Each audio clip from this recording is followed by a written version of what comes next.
présenter une artiste canadienne. Elle s'appelle Francine Gravel. Je la connais depuis quelques années et aujourd'hui j'ai pour la première fois la chance de l'exposer. Elle est née en 1944. Elle a étudié à l'école des Beaux-Arts de Montréal. Et elle a obtenu un diplôme de peinture et de gravure en 1965. 1965, c'est l'année où je suis né. Elle découvre dans le silence de ces êtres qui tout au fond d'elle habitent sa mémoire. Elle vit dans un monde un petit peu onirique, de rêve, de folie.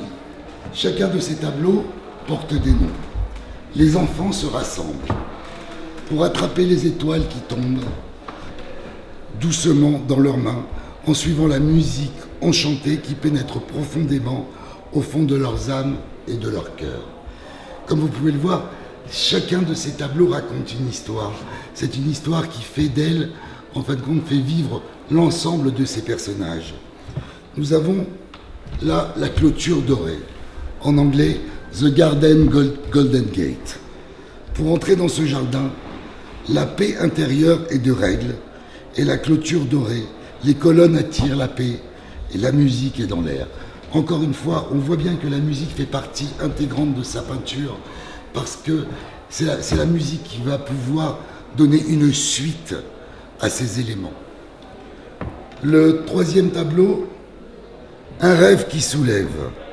Juste au moment où les enfants regardaient le ciel qui s'anime, ils se sentirent soulevés par des ballons. À chacun, il en donna 2 pour se joindre à l'ange que l'on voit sur la photo. Voilà un petit peu toujours le monde dans lequel il évolue. Et pour le dernier de ces tableaux, ensemble, à 5, à la pleine lune, la soirée est à son début lorsque les 5 musiciens ajustent leurs instruments. La pleine lune apparaît juste à temps, alors le spectacle est prêt à commencer. Voilà. Francine Gravel, comme vous l'avez vu, dans chacun de ces tableaux, raconte une histoire. C'est une histoire qui pour certains pourrait être infantile, mais pour d'autres, c'est son univers. J'aurais bien voulu lui faire le texte en anglais, malheureusement mon anglais est trop mauvais pour ça.